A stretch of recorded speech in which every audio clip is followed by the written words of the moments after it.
Szukaj Rosa Manetta, la posta vera se te piedi per la terza tosta.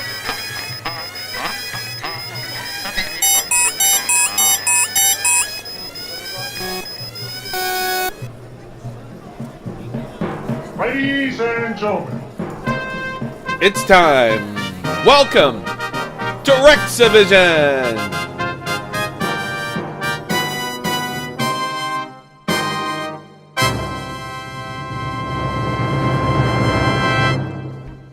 Well, morning, everybody. Happy Wednesday. We made it halfway through the grueling work week, or if you're me, another grueling day of talking to people on the phone and drawing. The problem with following your dreams is nobody ever wants to listen to you complain.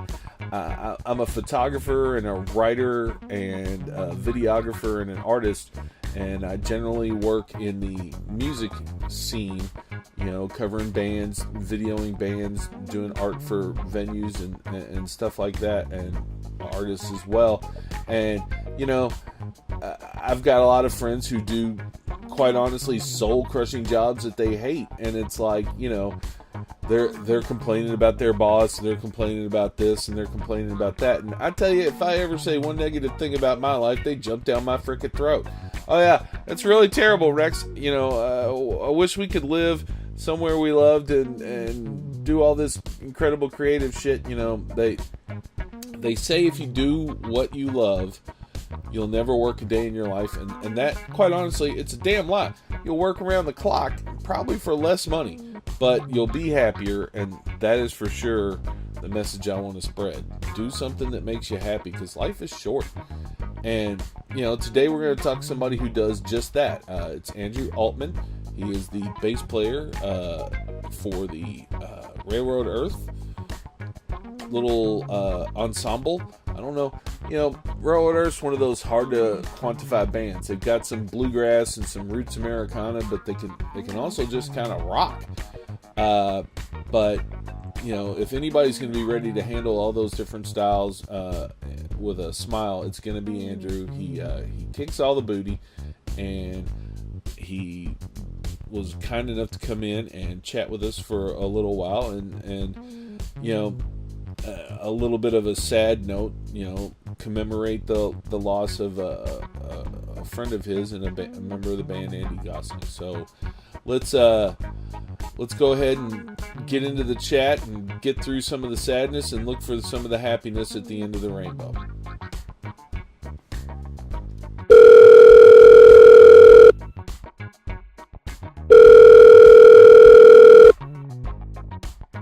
Okay, everybody, welcome to Rex-A-Vision. We're here with, and this is the part where I make you introduce yourself because I screw up everybody's names. Yeah, this is Andrew Altman. I play in Railroad Earth. Now, you say play. A lot of people would say work. Do you look at it as play or do you look at it as work? Oh, well, yeah, that's a great question. I think the standard sort of saying these days is not just among Railroad Earth, but I think all musicians, is that we play for free, we get paid to travel. So maybe that kind of answers the question. I've had the work is the getting around. The playing is not work. I have had so many musicians say that exact phrase that I kind of think you guys all get together and worked it all out. Yeah, there's like a manual. There's like a handbook somewhere on the dark web that we only share with each other. Is there a music dark web? There's a music dark web where it's just things like that, like cool things to say to people on podcasts. Yeah. Oh God, that is depressing.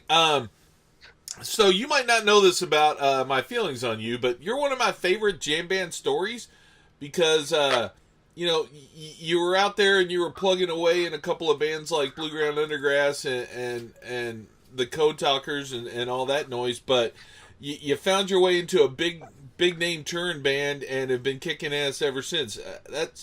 I'm just super proud to see somebody succeed like that. Hey man, that means a lot to me, because as a bass player, especially, there's not really like a lot of glory, and no one never pays attention to your quote unquote story. I just feel like I was just living my life, and when anyone mentions it, every now and again, someone will mention the Code Talkers or Bluegrass Undergrass, and I'm like, you know what? I like you. Sweet. Yeah. That's a good start to the podcast. I feel like it's important to suck up to the guest early on, and then you hit him with the evil questions later on. So. Oh, this is gonna be great. You know, it's like, okay, so we've sweetened you up. So have you ever wanted to stab Todd Schaefer? Yeah, I love your backstory. Hey, you know, I really think you're out of tune on that one song.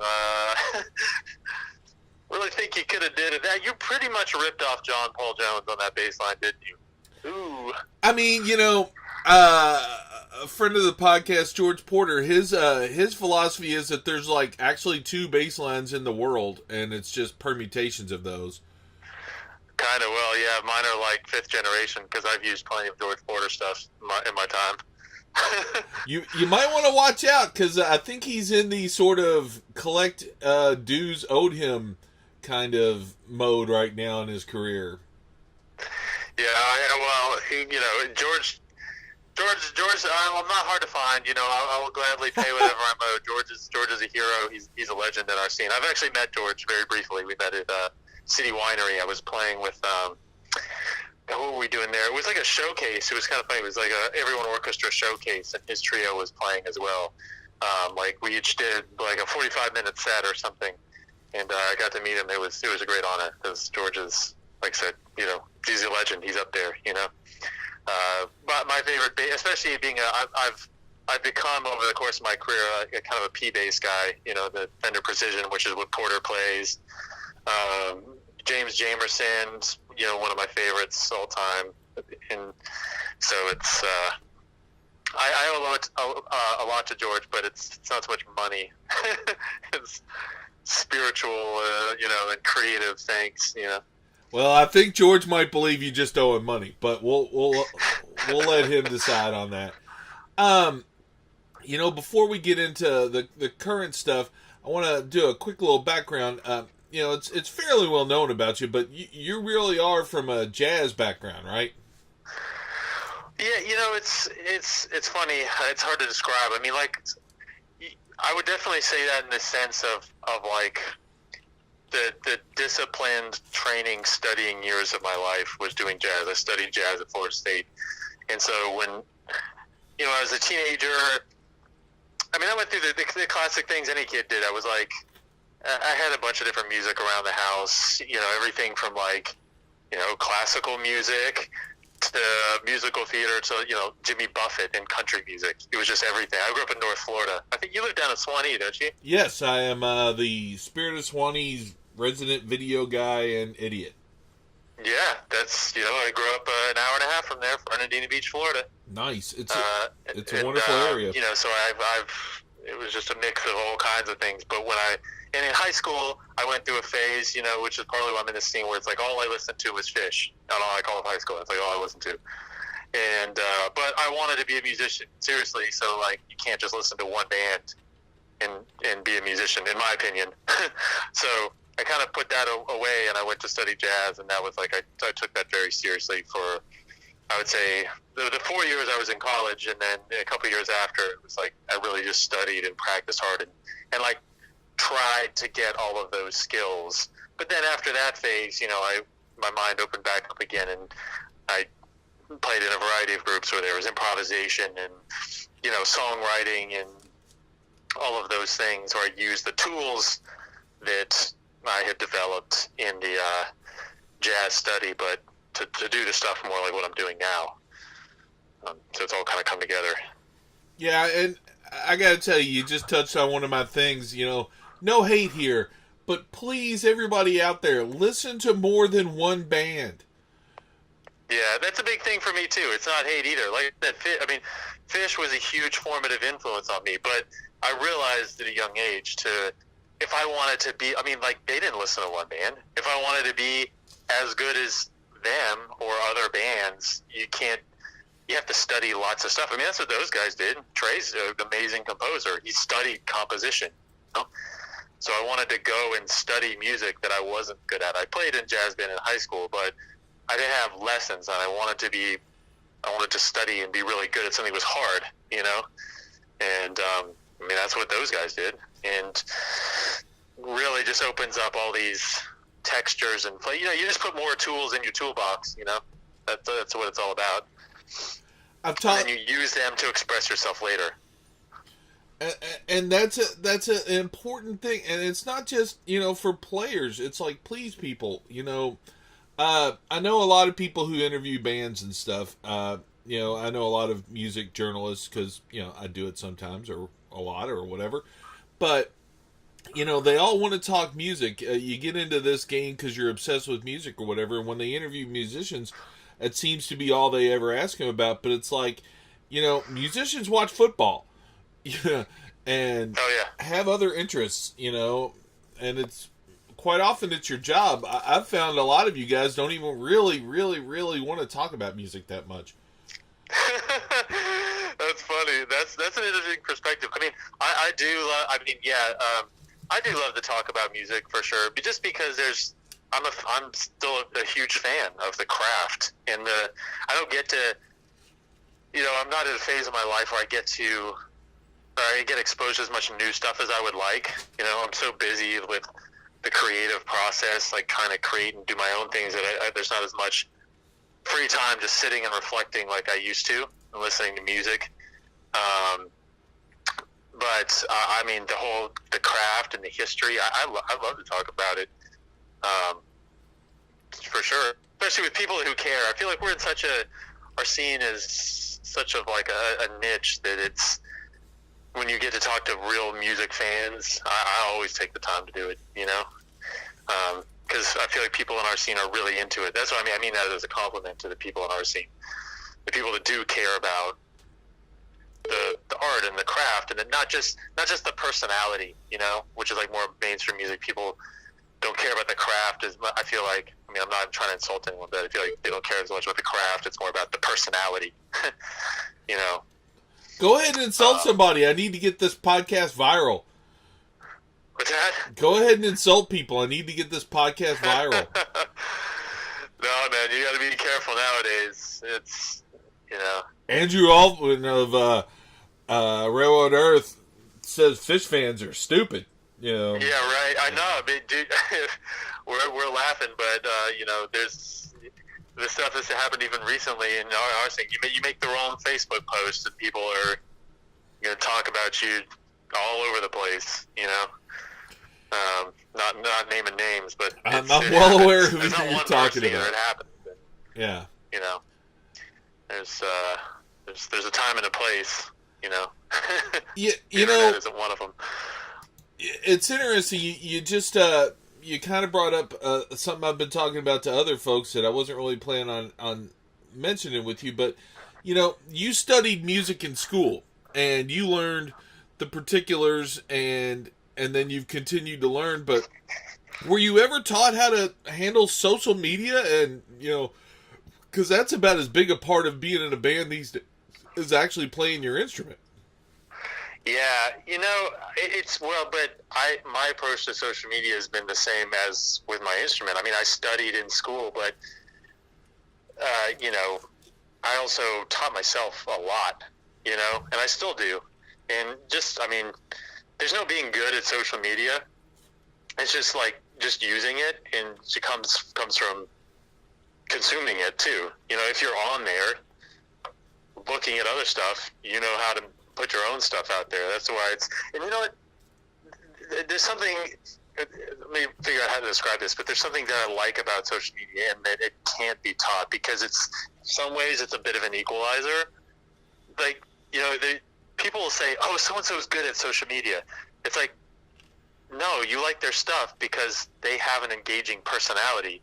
Social media is just an outlet that's letting them vomit their personality onto you, and they just have a cool personality. And it's the same on the negative, you know? When you're like, oh, so-and-so's a dick, look at their stuff online. It's like, they're not bad at social media. Social media is just letting them vomit their terrible personality onto you, you know? So it's kind of a good equalizer. If you have a joy to share with the world, and, you know, an uplifting thing that you're excited about, it just translates through there, and people like that if it's good, you know what I mean? There's no, I feel like manipulating it to be like, oh, I'm not really cool, but I can look cool on social media. There's some of that for sure. I was gonna say there's a lot of that as far as I'm concerned. There is, I mean, but it's different. But that stuff's easy to point out, pick out, and you like it for different reasons. I mean, there's like influencers on social media and all this, but you know they're an influencer. You know that it's not real. You know what I mean? Almost like actors and actresses. But at least in I would say our world, all the musicians, you know, that aren't in that sort of scene, what you see is kind of like who they really are. You know what I mean? I've rarely met a musician that is like got some whole other social media personality, and then I meet them in person or play with them and like, oh, no, you're not that guy. I'm like, you kind of are that guy. You know? You have played with, you know, hundreds of people between your stints with like the Everyone Orchestra and your Drusifer thing and just, you know, Railroad Earth having guests and stuff like that. Do you find that you can tell like what kind of person they are by how they play? Does that translate if someone's like an outgoing person? Are they an outgoing player? Yeah, I would say so for sure. Yeah, that's in our scene. That's 100% true. You know, because we're in a scene that it's about so much of the playing is about speaking the language of music. You know, and so it's all about getting a dialogue going with someone, and just like any dialogue, they're talking over you. Are they listening? You know, are they saying something cool? Are they just repeating some shit somebody else said? You know, you can totally get a feel for someone. See, that's why I like doing these things. You know, I feel like what I'm trying to do at my best with podcasts and interviews and stuff like that is to sort of create either a legend or just like a key or something so that fans can get a little understanding. But in the end, I'm just trying to learn shit. That was neat. Thank you for that. Yep.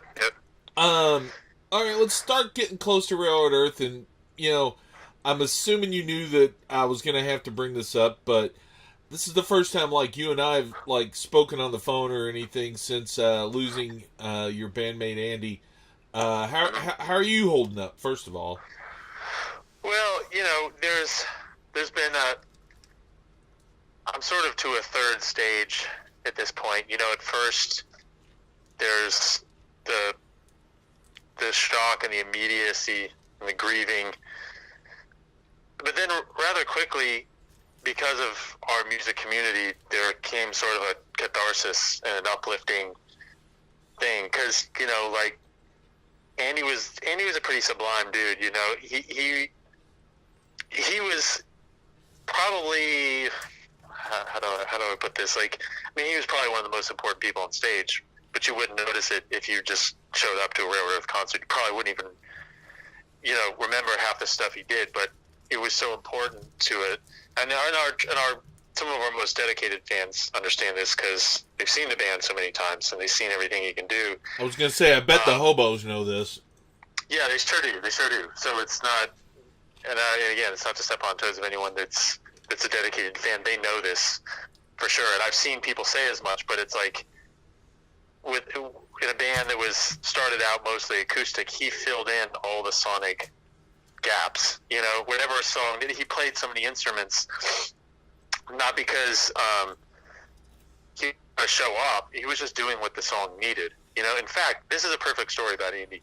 For those that don't already know, when the band started, he was kind of having jam sessions at his house trying to find. He had an idea with Tim of a project they kind of wanted to start. Him and Tim and a manager, the band's original manager, and he was sort of informal. They're not auditioning people, but just playing with people and seeing who might be a cool fit. And John had been coming over to play, and Andy is actually his probably three main instruments as being a soloist are mandolin and guitar and saxophone. But they were going to start this sort of bluegrass thing, and he just wasn't able to really find a banjo player, you know? And so when the band started, he was like, why don't you play mandolin? Even though Andy played mandolin. He liked what John did.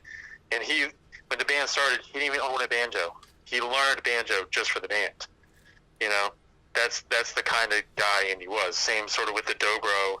You know, he's not Andy Hall on the dobro. He's not Pandolfi on the banjo. But on our songs that needed them, he played the part that we needed to fill out our sound. You know, the songs where we needed a flat picker, that he could hang with any of the guys. I mean, I could name every one of them. You know, Billy Strings, Andy Falco, any of the guys. You know, he can hang with any of those guys on guitar. And on some of the songs we do that. You know. Anyways, I'm kind of getting off on a tangent, but you're fine. The point is the outpouring. That he was a sublime guy, but to see this outpouring from the whole music community, it was more of an uplifting thing. Because, you know, if you're going to go, well, we are going to go, all of us. At least when your time is up, if you look back and see that you left something behind, you know, that's uplifting. It's positive. There's just nothing to be sad about anymore. I'm sad that I don't get to be around my friend and the inspiration to me musically, but I'm not sad about the life he lived. He didn't, you know what I mean? He left so much behind, and it was amazing. I mean, watching the weekend he passed, like, you know, a majority of the bands in our scene sending out tributes, playing Railroad Earth songs at their shows. It's unbelievable, you know? And, you know, we made these, a fan that weekend to contribute to him, and we made a shirt out of it, and we donated the proceeds to Positive Legacy. When we were down at Strings and Soul, and it was like by Strings and Soul, you know, less than 2 months after he passed, he'd already raised like $10,000, you know? So there's a positive thing there. I mean, that's amazing. If we're, like I say, we're all gonna die. If you leave this legacy behind, it's beautiful, you know? And he lived a long life. He didn't, you know, the illness, cancer and stuff, he's gone too soon, I'll say that, you know? But he did a lot. He did a lot in his life, and I think it was beautiful. And now I'm to this third stage where it's like I definitely have days where I still, because I'm not thinking about it as much, I you almost forget, and you remind you, like, I can't believe he's gone, you know what I mean? Like, and it kind of hits you again, like, very suddenly, you know, so that's where it's at. and again, you know, I mean, in a way I feel bad about bringing it up, but it's like, you know, I honestly just wanted to check on you. Okay. No, you shouldn't. You don't feel bad. I think it's great. I talk about it anytime because it's his memory, and you know what I mean. Like, we could all be so lucky that when we're gone, someone is strangers are talking about us. You know what I mean? Yeah, agreed. Like, again, it's a beautiful thing. You know what I mean? People are asking about him. It's like there's people on this earth that die every day, and no one mentions their name a week after they're dead. You know what I mean? And that's sad. That's a tragedy to me.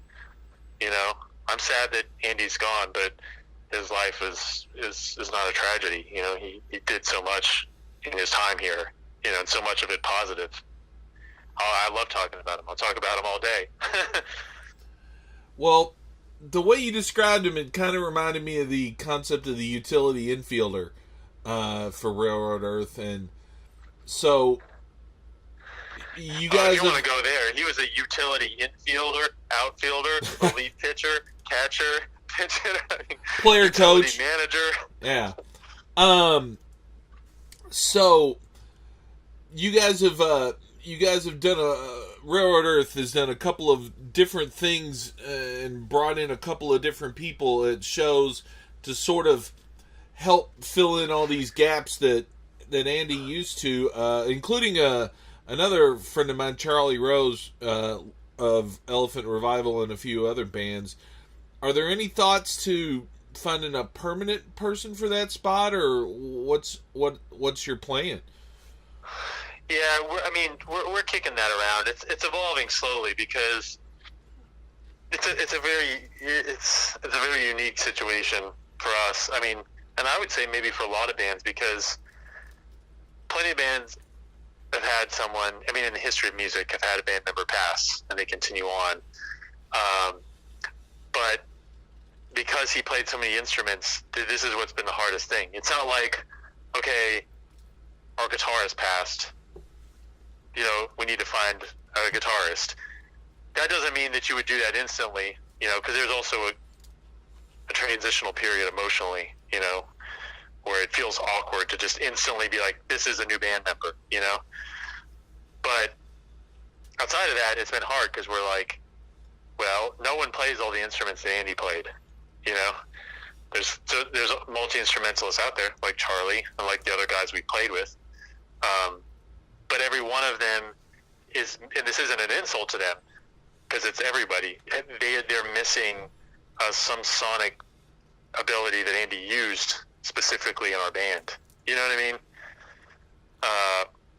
Like Andy would probably sit there and tell you Charlie's a better banjo player than he is, But we're only, since the band started, we're like a minority banjo band at this point, The band has been evolving, towards a different sound, and then he started to cover those things, and again, like Charlie's not just a banjo player. Charlie's a great multi-instrumentalist, but it's just tricky. That's what we're dealing with, and it relates to everyone we played with. So we're trying to balance what makes the most sonic sense for the band and its future versus like, having that moment where you fully have a permanent member, because there's a finality to that in a way. You know what I mean? It's kind of like finally saying goodbye to your old friend. It's still hard to come to terms with. You know what I mean? Saying that this is the band now. It's like kind of closing a chapter. No, we're not quite there yet. I'm sure we're going to have to eventually, but I don't think anybody's in any kind of hurry for you guys to do that, and surely you're not either, as you're saying. But it's sad. I'll say this from a fan perspective. I saw you guys pretty close to after, and it's sad. You guys all still sound really good, and all that noise, but you can definitely hear the gaps.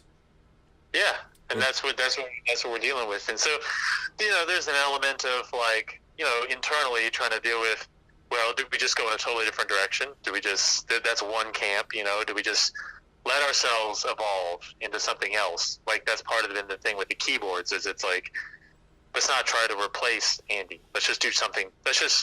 We're a new band now. You know what I mean? He's irreplaceable. Versus there's to the material, you know what I mean? Like, there's songs that are written for the banjo or whatever, and it's like, are we doing a disservice to the material that's a thing that's bigger than all of us, or I don't know. So it's hard. There's no answers right now. We're doing the best we can. The shows have been great. The guests are all been great. Charlie, Mike Robinson, Matt Slocum, Bill McKay, Lebo, and Holly. We played with a bunch of different people. I'm sure I've forgotten a couple. Yeah, I didn't want to try and list them all because I was sure I would forget some. Yeah, Jeremy Lawton is another one. We've had a lot of people. Falco's filled in. Tony Trishka, Damian Calcane. Yeah, I mean, there's been a lot of people, and the shows have been great. But it's making a permanent call. It's almost impossible because, like I said, Andy did such a specific thing, and I've never seen anyone like him in that sense. I mean, I posted something about this on Facebook, the day he died. And, I'll sum it up briefly because I know I'm kind of rambling on here, but it's basically that I've always hated the word musical genius because it implies, something given to you that you didn't work for. And every musician I know, even the great ones, they work their ass off. There's something different about them than everyone else, and that's just that they love music, but they work their ass off to be a good player, a good songwriter, a good singer, and calling them a musical genius kind of takes that away from them. It takes all the hard work away. It's like, God just made you amazing. No, you worked your ass off. But Andy was like, and I've always felt that way, but the longer I played with Andy, I was like, this guy was so good at so many instruments. You know what I mean? Like, he was a great soloist on 3 or 4 instruments. That's hard to do on 1. He did it on 3. And then he played, supporting roles on a dozen others, and he played the zither, which is just insane. That's just an insane instrument. It was like his first instrument. I'm like, there's got to be something else going on here. Like, you know what I mean? Some divine something. So it almost seems unfair. If you're still looking for a new direction, can I throw 2 words out there? Death metal. sure. Death metal? Yeah, just saying. Pun intended? No. I mean, and that isn't even. I mean, I'm just saying, go full dark. I mean, Yeah, right. Black Leather. I would be at that show in a heartbeat. Well, you know, I mean, have you ever heard "Face with a Hole"? That's about as close as we get. And the lyrics, the riff in like 9/4 time or whatever it is. Yeah. You know? That's probably why we don't play that song very much. And I mean, I'm not saying you guys should sing in Norwegian, but you know, I believe that the best death metal comes from Norway. It certainly does. So you talked about serving the songs, and I believe the last thing we got from you guys was an EP. Is that correct? Yeah. So like, is there new material on the way? New railroad? Oh yeah, man. Yeah. In fact, the only part of the delay has been what happened with Andy. You Clearly. know, when the time when we recorded that or put out that EP, it was just supposed to be sort of a, you know, we were way behind in like needing to get new material out, and we had some things like, oh, let's record something, let's do something simple so that we can have the time and we can put it out. And then we made a plan to record a record, and that's when we got, you know, the diagnosis from Andy, and then it was like, you know, we put off kind of 6 months, and then he got better, and then we set a date again, and then he relapsed. You know, this was last summer, you know, and then he passed, and it's just like, you know what I'm saying? This kept happening, but eventually once he passed, you know, we're like, we've been waiting so long, we're like, let's go do this music, just the 5 of us, you know. Some of the songs he contributed to. I mean, he helped write some of the songs, and one of the tracks that we ended up recording was something Tim brought in that Andy had been working on outside the band. Andy's actually playing on it, so there's still like, he's still there on a track, you know. It's cool. We went down to New Orleans. Anders Osborne was producing. That's the first destination record the band has done where we just go somewhere and that's all we do for a week, as opposed to recording and going home every night. And, yeah, so far I think like 12 songs are down, and now it's in the final sort of mid-mixing, overdubs, you know, this kind of thing. And I think we're shooting for like an October release. But yeah, the songs are down. Are you mixing with Anders too? Well, Anders isn't engineer, but he's producing, so he's going to be part of the, you know, he's going to have creative input on the mix decisions that are made. I'm not sure who we're using to that's sort of a different skill set, you know what I mean? Yeah. Who's doing it? We have a few names. So we'll see. We're not quite to that phase. Just got to finish a few overdubs, but after that, I'll be moving right along. I always wonder when a musician helps produce another band's record, if he ever kind of, or if they ever suggest, this might be a good place for me to guest on this. Oh yeah, but I mean, and if the pairing's right, like it was between us and Anders, I mean, we're the ones going, hey, why don't you play on this?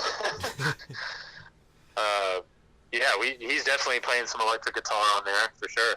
He's a beast. He is an absolute beast. Did you get any material on this album? I know you've got some serious songwriting chops. Yeah, well, it's definitely coming along. It's something I spend a lot of time working on, and yeah, one of my songs we recorded, you know, in the dozen. So, barring any calamity of band democracy or something, I imagine my song will be on there. You know. Yeah, we did one. I appreciate. I'm sorry.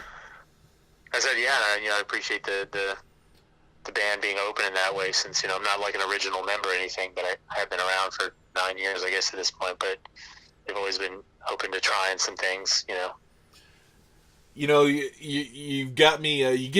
You're giving cues in the interview for me to hop around my question list, so I'm getting confused. But you just mentioned this was your ninth year, so your 10th anniversary is coming up with the band, and the band's overall 20th anniversary is coming up. Do you guys That's true. have you guys been tossing around any ideas for how to celebrate this? No, we haven't. I mean, it's funny because our management at the time, we did it years in. We did a sort of 10-year anniversary show, but it's funny because like nowadays, that's almost like now. I mean, granted, 2010 is even a different music business climate than 2019. Oh, it was yeah. like yesterday to me, but a lot has actually changed since then. And nowadays, I mean, it seems like bands. The 10 years is like nothing. I mean, that's what you. It's like the minimum. You have to put in to even start seeing, a stable career. And so it's starting to feel like that sometimes too with 20 years. Not like, bands like ours were constantly working, so it feels like year 20 is it's going to look a lot like year 5.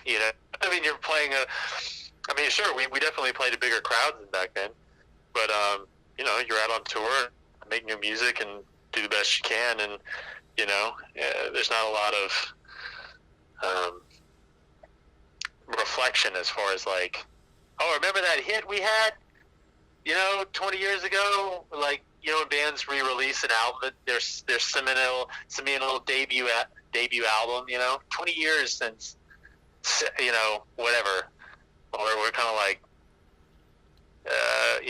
still here, still putting out new records. Fair enough. That might be the best way to look towards the future, is to just make new shit. That's how I feel personally. I mean, you asked about the band and its outlook, and I think everyone's on that page too. But definitely for me, I'm like, I mean, you're only getting older every year. It's tricky. Like if you start reflecting too much, you're gonna start to get dark or go crazy. You know what I mean? Like, I feel proud of the things I've done, but at the same time, like, I want to do more. That's what keeps you excited. Otherwise, you're gonna get depressed as you get older. You're like, oh, I'm how old now? And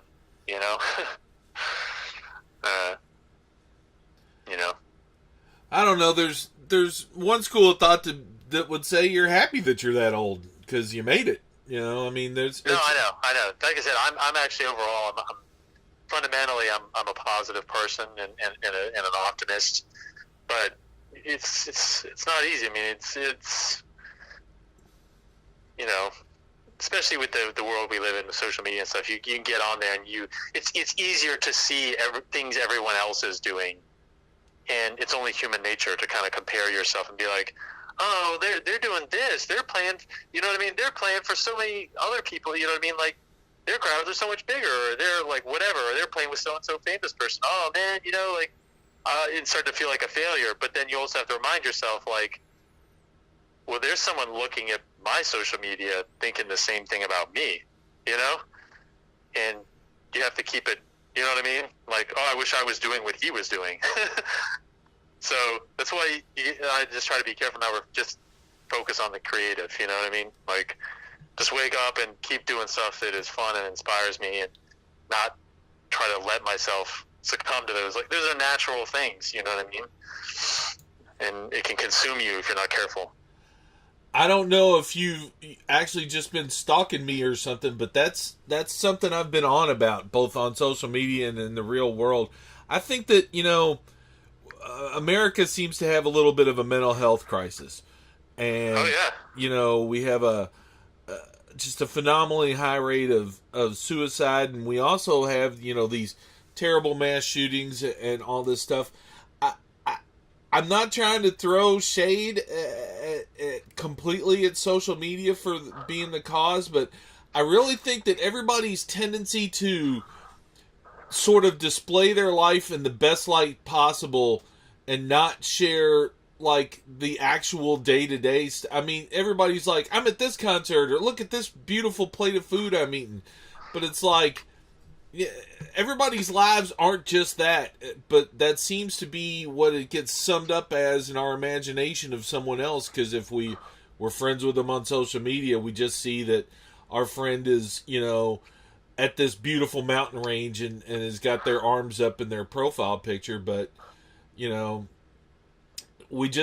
they don't share the fact that they were hot as balls and that they were grumpy because they had to climb that thing and that the donkey. They got altitude sickness. Yeah, it's like and may never hike again. Yeah, it's like I really think we need to be a little more honest in our shit. Or people need more grounding forces. No, I'm with you. I'm like, but this comes a little bit from being a little bit older and having a presence of mind about yourself and knowing life's ups and downs, and also having grown up in a generation before social media. I'm totally with you, and it's something that's important, I think, for listeners to hear. It's like I can't stress it enough. You know what I mean? You got to be careful with how much you look at stuff. It's a great thing. It's a positive thing in so many ways, but it also can fuel so many of our so much of our mental human fragility, which we all have. It's natural. You know what I mean?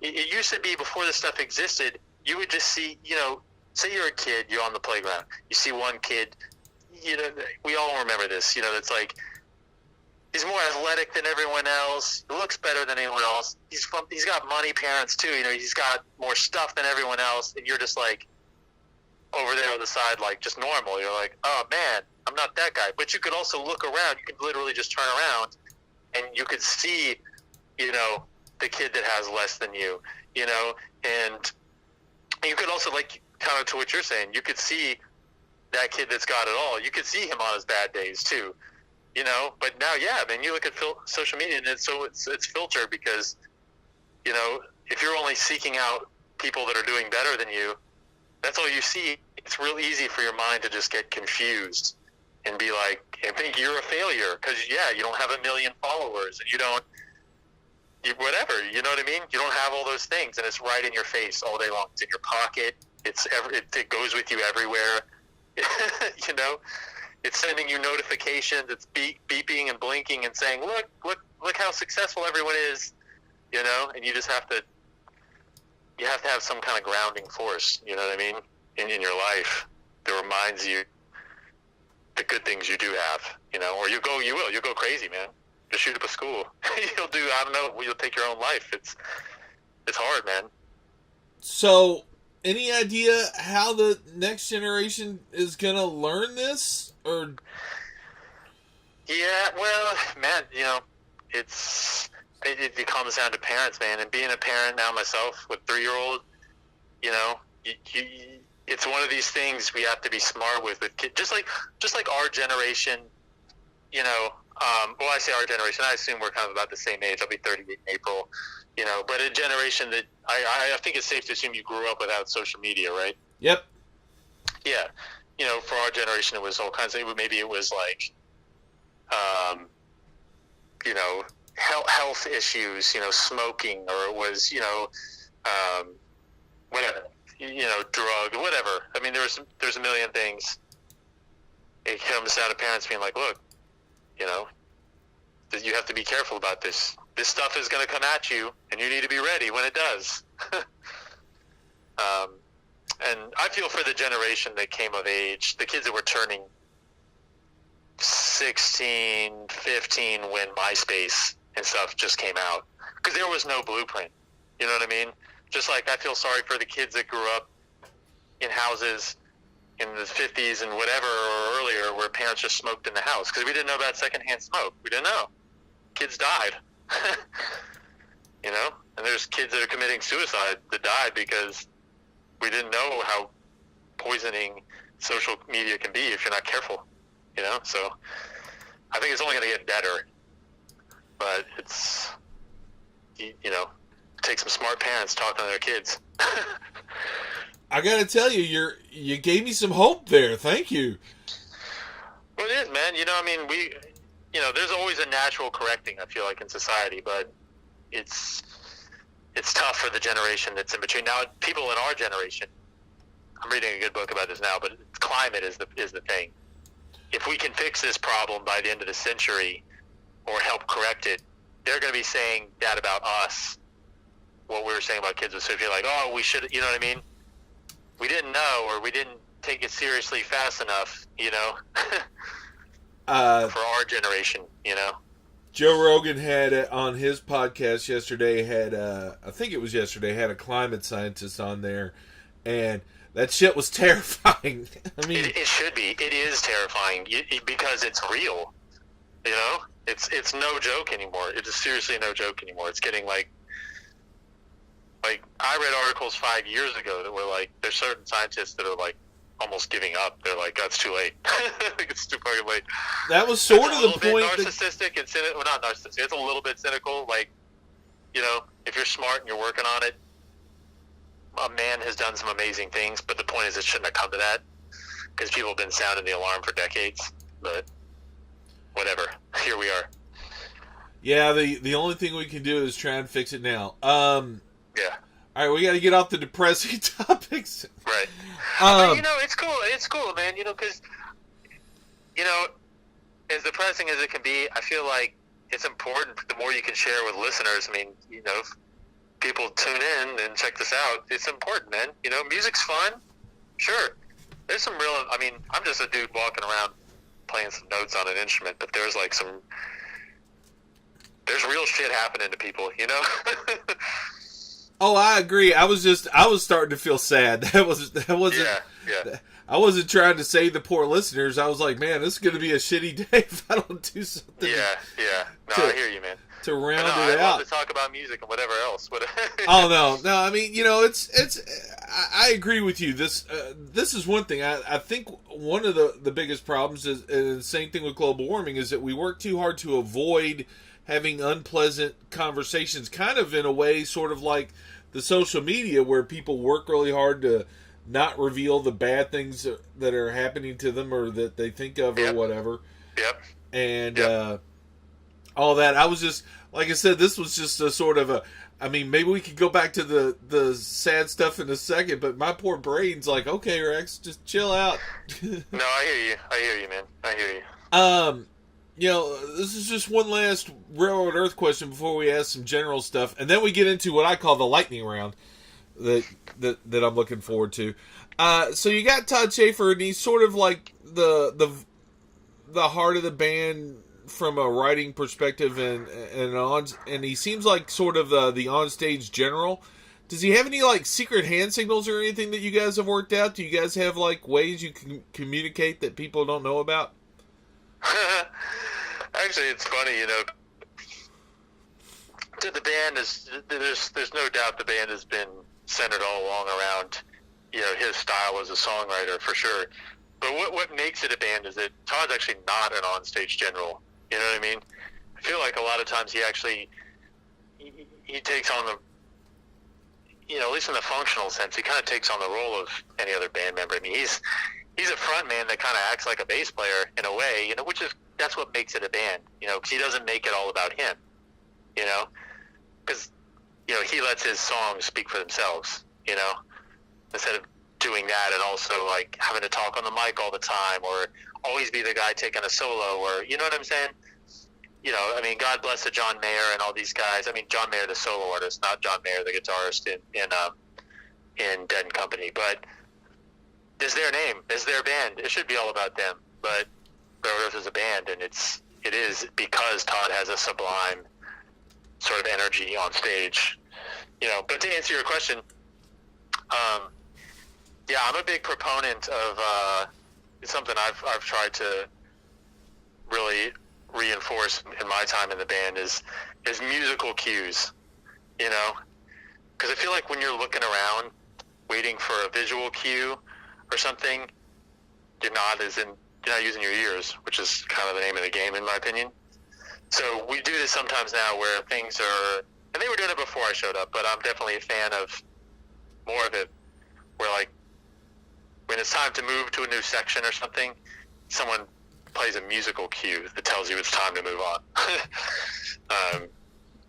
Instead of like you're playing your instrument staring at a guy across the stage waiting for him to, you know, give you a secret handshake, as you say.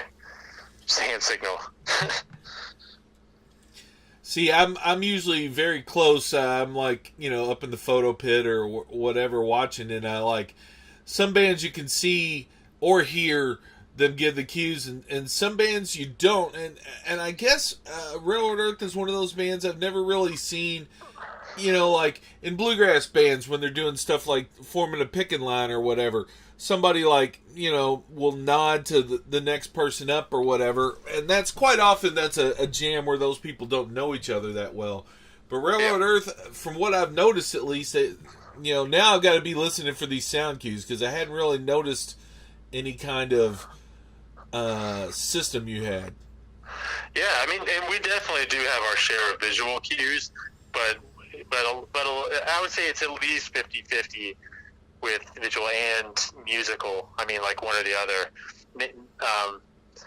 So that's something we definitely try to do because to me it makes for a better improvisation when you're listening and you're like, you're in tune to that side of things instead of like looking around and whatever else. Now you've got a psycho dedicated fan base, generally referred to as the hobos, and what always worries me when I do podcasts with bands with those kind of fan bases is I'm like, I just said I haven't seen any hand signals, and there's somebody out there who's listening screaming like, don't you know that when he wiggles his pinky in this one direction that means this direction? You're an idiot. Exactly. Exactly. So my apologies to the hobos.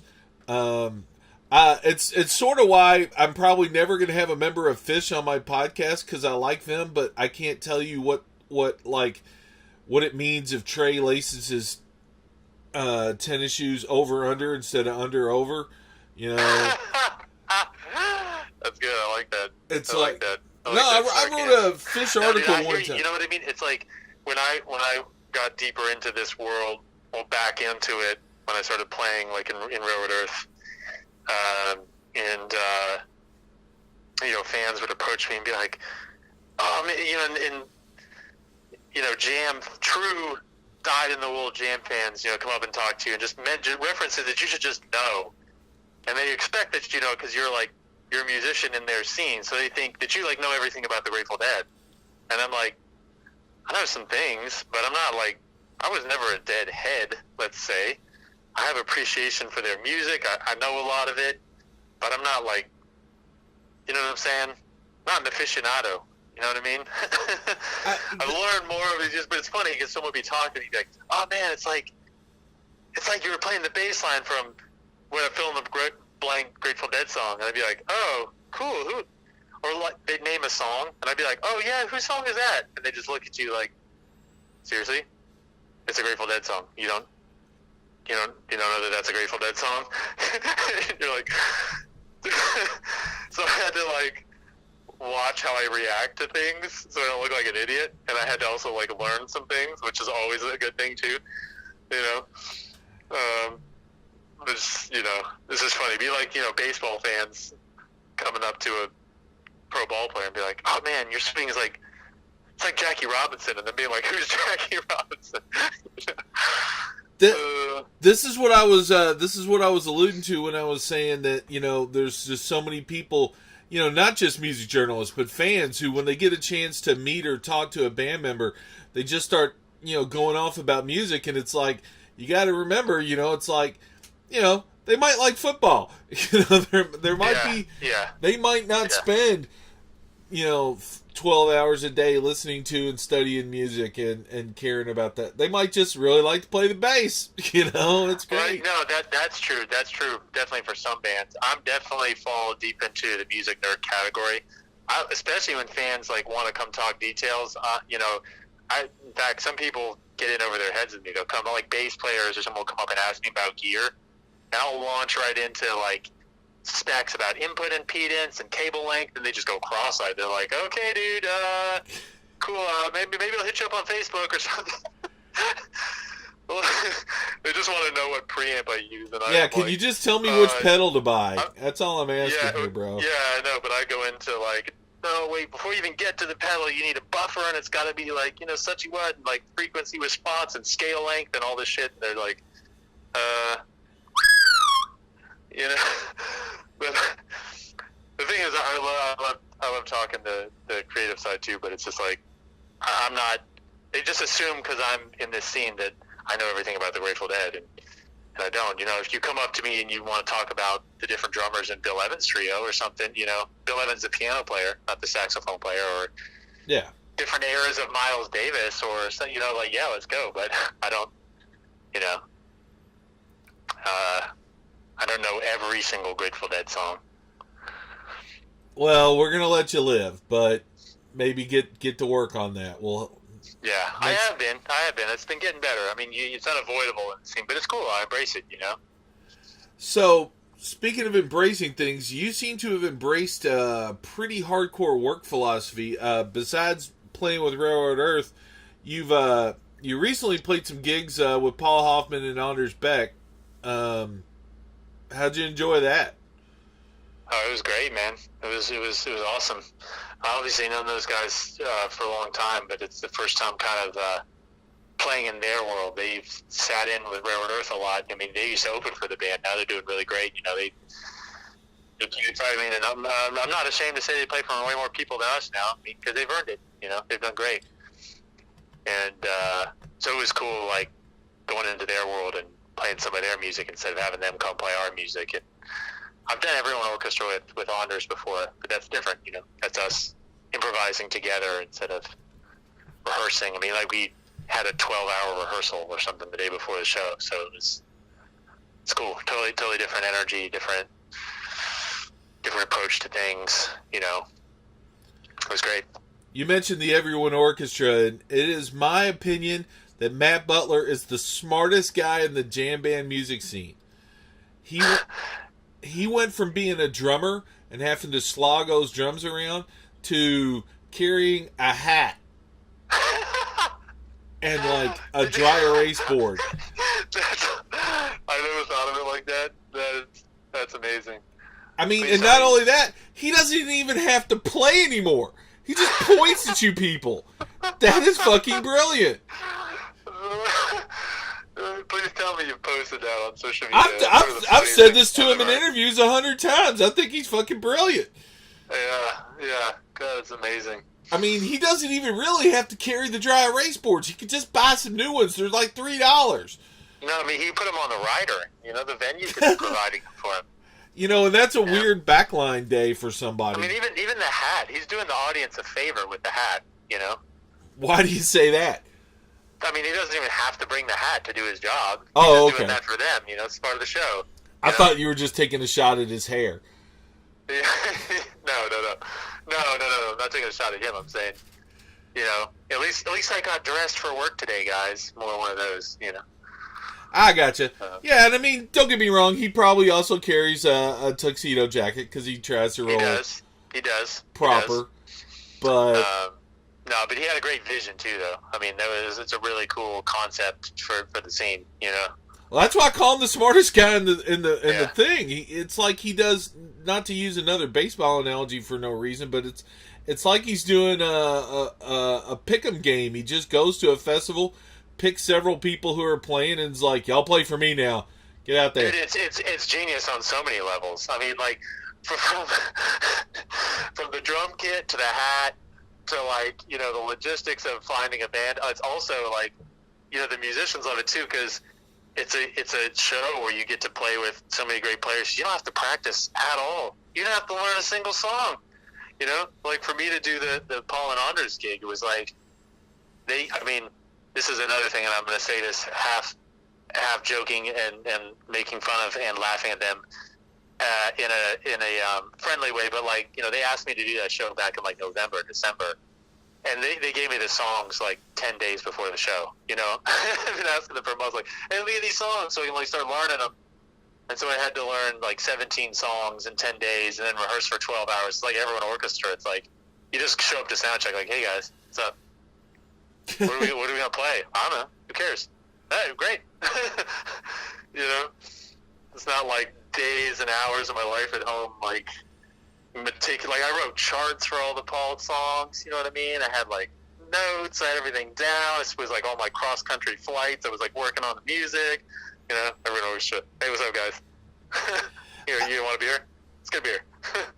By any chance, did you pass those charts along to Paul and Anders so that they could like have them on hand to throw the next guy?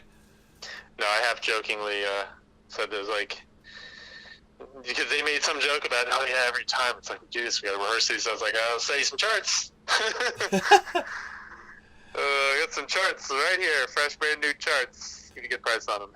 And you know, I've talked to Paul and Anders. I mentioned that you were one of my favorite stories in the jam band scene since I've been working.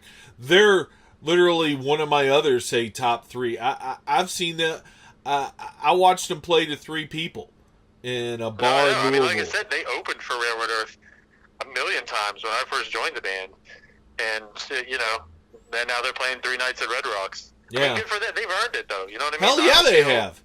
Like I said, it's one of those, like we talk about social media, and it's easy to look at other people's success and, and compare yourself and get negative, but it's like, for them, they earned it, you know what I mean?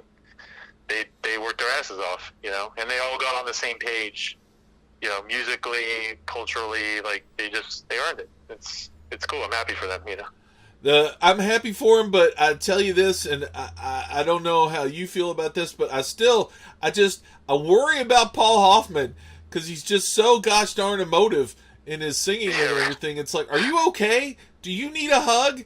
Because like, no, we were joking about that at rehearsal. He's like, moved to Colorado, where it's like, whatever, 300 sunny days here. I'm like, dude, better be careful. The next green sky, it's gonna be so happy. People can be like, hey, Paul, move back to Michigan. The band, right when they came out with that handguns, they gave me a copy of it at this festival. I think you guys were there too, the Mulberry Mountain Harvest Fest that they were playing, and it was like a couple of weeks before it came out, and I was driving cross country to New Orleans from Arkansas. And I gotta tell you, I had to pull over. I was crying so hard in the middle of like listening to Don't Lie, and it's like, Jesus, dude, stop. I know, right? I know bluegrass has come a long way, hasn't it? Yeah. It was always. We always had murder ballads, but those were just stories. Now we just live in a different era. I mean, this is getting to another subject, which is interesting too. I think from a creative standpoint, but we're just in a different era of like just songwriting in general. I think there's more. I think it ties into this whole cultural sort of movement of like sharing and being honest. And I mean, granted, there's, like we said, there's always the people out there painting something that they're not. But it's even in bluegrass, which was always a style that was kind of not about sharing your feelings. It was about telling stories, and the dark stuff was fictional, Now you've got guys that are just using the bluegrass format to be your traditional singer-songwriter and share their whatever, the dark stuff, the good stuff, whatever, Yeah, you mentioned the murder ballads. It's funny. I was like, I watched some old like congressional stuff recently from the time of the beginning of gangster rap and stuff, where they were having some hearings over it, and they were talking about all the violence in the music, and I was like, God damn, where were you guys when in like the 10s and the 20s when bluegrass was having, every song was about hunting down and killing somebody? Yeah, right. I don't think gangster rap invented songs about killing people. I know, right? Okay. Bluegrass, the original gangster rap. Let's there you go. Now let's touch on one other. This seems a little bit more of an actual band, but what's up with Drucifer? Oh man, yeah. Just this week, I was on the phone with Dave and Kevin, and Dave Butler. Some more dates for us. The problem is, it actually is a really cool band. We have a vibe going when we get into a run and stuff, but it's vibe, no pun intended, with Kevin on the vibraphone. But Yeah, it's just, with the Dusters and railroad schedule, we just had a year of terrible coincidences with schedule. It'd be like, I'll hit up Doc and be like, oh man, I'm off all of March. Let's do some shows. And he's like, oh, I'm gone all of March, but I'm off all of April. I'm like, well, then I'm on tour. It's just like this, and traditionally Dave and Kevin have been a little more free, but Dave has been busy recently too because he plays in Gutter, and they just put out a new record. He has also been playing with Marco Benevento. So Dave's actually gotten really busy recently too. So it's kind of left poor Kevin all out on his own, but I've been trying to get together with him I have been. We've been working on some music, and Kevin and I might try to do some things too, some other stuff, maybe some things, some vocal things too. Do some different projects so we can play more. Drusilla is always going to be a thing that we have our calendar together. So when it comes up, we can do shows. But it's been tricky trying to get two bands that play almost 100 a year to line up. We've covered almost everything. I've got sort of a broad question before we get to the lightning round. Would you say you have a philosophy as a player? It's I do, but it's always evolving. But I feel like it's become more fully formed. I mean, let me just say it right now. I'm at a stage where it's about sharing your joy with the world, man. Huh? I'm saying that half sarcastically, but I'm not, because it sounds ridiculous. It sounds like something that's you see in these things we talk about, like people's fake Instagram posts where they're on the mountaintop, like, just live your truth, just share your joy. But cliches are kind of cliches for a reason. Yeah. There is some truth there. I mean, it is like, I just feel like that's, if you have something that you really care about, which I do, I love playing music. I mean, it's why I get up in the morning. The feeling on stage and everything connects, the sound. It's just like, it's just incredible. Everyone's got something like that. If you're a fan of surfing or snowboarding, that moment you like drop down and you just, everything just like free. It's like that. You know what I mean? Or whatever your thing is. And it's just, sharing that, and sharing it is more than getting on stage and playing your instrument. It is what you're saying. It's a philosophy. Like, you have to have yourself in that mindset and in that moment when you're playing for it to translate. Otherwise it becomes a selfish thing. You're not sharing it. You're just, you know what I mean? It becomes more of that, like, surfing or snowboarding, where you're doing it for you in a moment. Music's a little different because you're sharing it with people, Yeah. So I'm trying to focus on that element more of it, like really trying to connect with people more, instead of just connecting with my own feelings about it, just trying to really share with people and connect, for sure. Well, I really like the sound of that, and the chat has gone, in my opinion, fairly well. But now it's time to put you on the spot with the lightning round.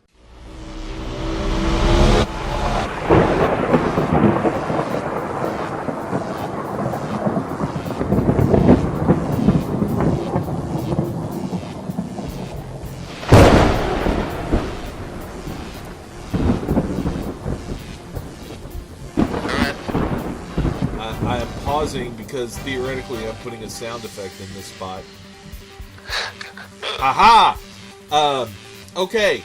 Lightning round is pretty much what you would think it is. It's a bunch of questions. Now, I have questions that I ask people of every genre, but you're in a bunch of different genres, so I threw a couple of jazz questions in with my bluegrass questions.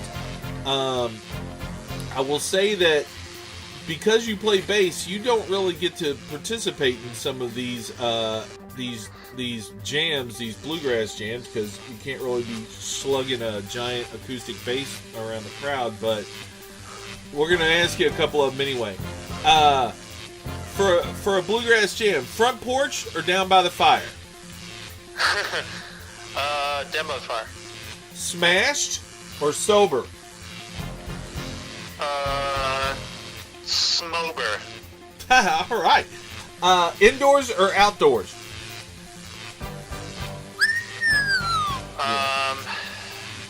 Let's just say outdoors. I agree with you there. And daytime or late night?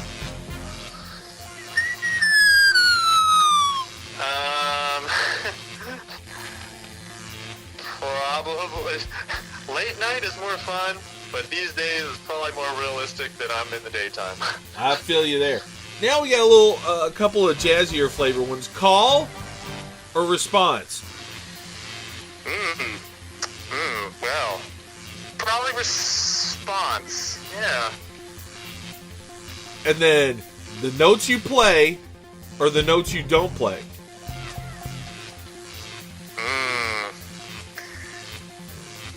It's always got to be the ones you don't play. There you go. All right, that's the lightning round. Now, last but definitely not least, I have a couple of questions I ask everybody. They're kind of heavy. I try not to warn anybody about them because I like to sort of put people on the spot. Sure. One of them might seem a little bit on the nose with everything, and I sort of apologize, but I do ask everybody, and it's for a very specific reason. The first is, what would you say if you could speak to the entire world all at once? Like, you're walking up to a podium, there's a microphone, every word you say is going to be broadcast to the entire world in a language they'll understand. What sort of message would you like to spread? That's easy. That's really easy. Put down your goddamn phone and step outside. All right. If they're listening on their phone, that might make hearing the end of your speech difficult, but okay. Yeah. Is this speech going to be broadcast over the internet? In which case, they might need to use their phone. Yeah, I'm not really sure quite how this works. Now, this next one, again, I pre-warned you and all that, but if you found out, worst case scenario, that you yourself only had a year to live, what would you do? Yeah, wow, that's tricky. I love music, and I love what Andy's last year was beautiful. What I got to experience with him, he was right out there on the road with us, and I thought that it was very poignant to watch him going out doing what he loved, But I'm also, I've got a 3-year-old little girl I love very much. I'd probably spend every minute I could with her. Music would probably get deprioritized pretty fast, and I'd spend every minute with her. See, that is, you actually hit the number one and number two answer, not just from the musicians, but from everybody else I've asked this. And again, I was given that diagnosis more than a decade ago, and clearly they were wrong. But yeah, I've used that as a that's what focusing happened. tool. I feel like that's another note. I feel like that's what happened with Vandy a little bit. Is he's an optimist. He's never really one to complain. I think the stats were way against him. The diagnosis he got, stage 4 colon cancer, was like a 10%. But he had some positive reactions to the treatment early on. I think he stayed out on the road and playing because it's what he's always done. So that's, I think you can imagine anyone in that situation might get insane just sitting around your house reflecting on what might happen to you. But I also think that had he, like your question was posed, someone sat him down when he was diagnosed, be like, here's how it's going to play out. How do you want to spend this year and a half? He might have spent more time at home, because that's how it goes. He was getting treatment, and even for us, it was like,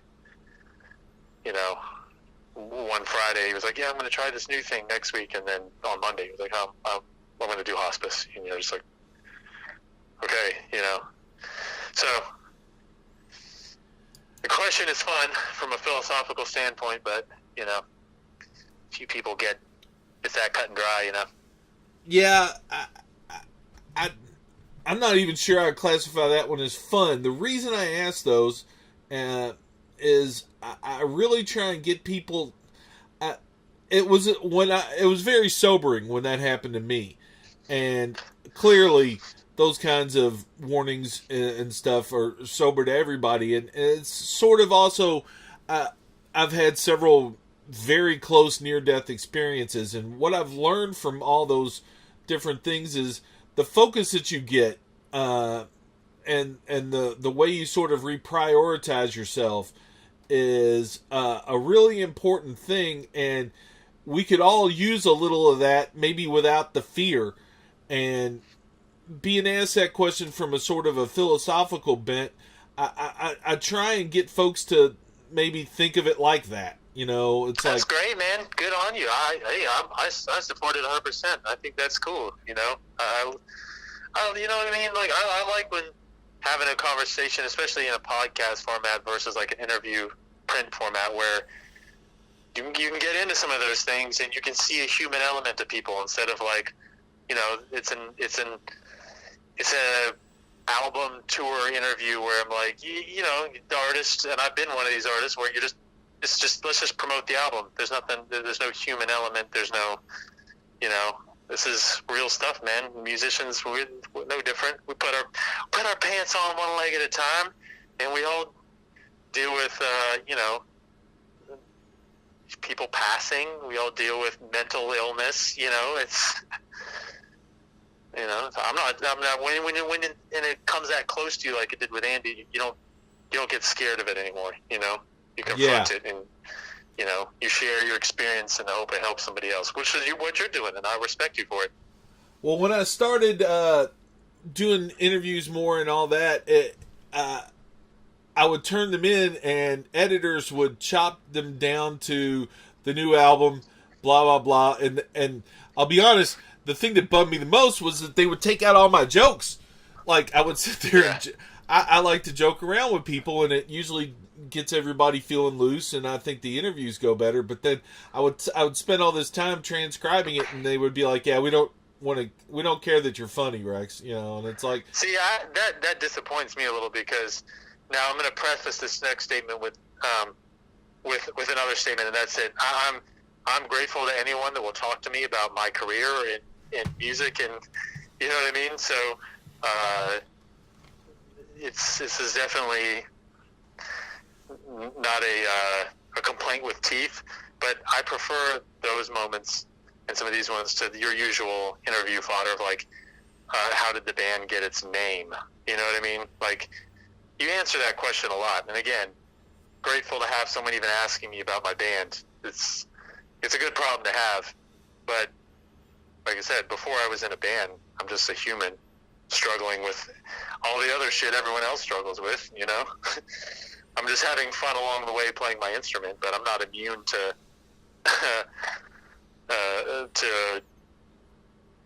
all these other things we've talked about. And I also enjoy a bit of humor.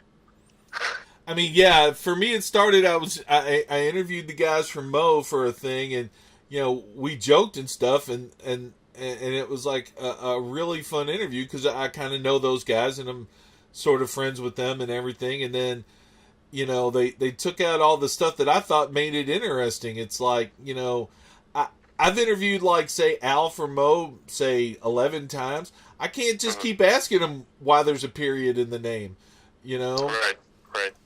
Exactly. That's all been covered. Eventually, yeah. You knock it all out. Well, Andrew, thanks so much for taking the time to chat with us and to be so game as to cover so many topics and everything.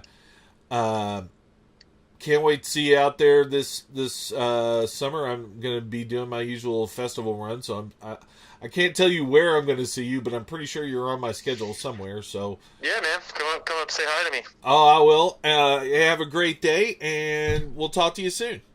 Great, man. Thanks a lot. I enjoy all your social media posts too. You got a cool bent to things. I like it. I sort of want to apologize for the babbling, but thank you. All right, man. Have a good day. All right, that was great. Thanks, Andrew, for popping in and chatting. I skipped the blather on the intro, but I got blather in me. Don't get me wrong. It's time for just a smidge of it real quick. This is the second of this week's podcast, which is seminal for us because we finally got off our butts and got listed on all the other streaming services and everything. So now it's a lot easier to listen to the Rexivision podcast and find it and such. Pretty happy with it. Today, we had a guy from a really famous and popular band on this show. It's fun, and we got lots more like that coming. Tomorrow, we're going to have a guy whose name literally says it all, Freak Bass, on here. He's a friend of me, a friend of the program, I guess you'd say, a friend of everything. And he's also a friend of and a student of the funk. He's going to take us to school a little bit on the history of funk, besides talking about some of the shit he does and all that like. And then on Friday, we're going to have a bonus fourth episode for the week with fiddle player Lindsay Pruitt of the John Stickley Trio. She's a stalwart of my home here in the Spirit of Swanee Music Park, and just a wonderful, wonderful player and person. So yay to all of that noise. She's going to talk about the upcoming Swanee Spring Reunion. As always, I want to thank Steve Swatkins and his band, Positive Agenda, although Steve is the mastermind behind the music that you hear right now and the music that you hear in the intro, minus all the bells and whistles and all that other goofy shit that sounds like somebody who doesn't know what they're doing put on there, because that's exactly what happened. I did it. I screwed up his song. So, I apologize for it quite often, but I think it's cool. I don't know. I think we've covered all the important thank yous. And, of course, thank you to my magical home, the Spirit of Swanee Park, for just being so awesome. I like to close these things out with the same thought.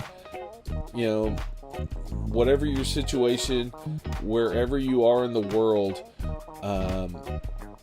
that doesn't make you any worse or any better intrinsically than anyone else. It just means that maybe you have more to give and more to help people with, or more that you need and more that you need help with. That's a really important factor. We're all the same, and helping each other to get through the tough times should be one of our first priorities, and I'm talking about not just on a personal level, but as a species, as a country, as just whatever divisions you think there are, whatever national borders you think there are. I mean, I acknowledge that stuff exists, but in the end, it doesn't fucking matter. It's what matters is loving each other, looking out for each other, helping each other when you can, and that's what I want to preach, and that's what I'm going to preach, and that's what I did just preach. So, yay. Remember, we're all in this together. I love you all, except that one guy, and he knows what he did. Talk to you soon.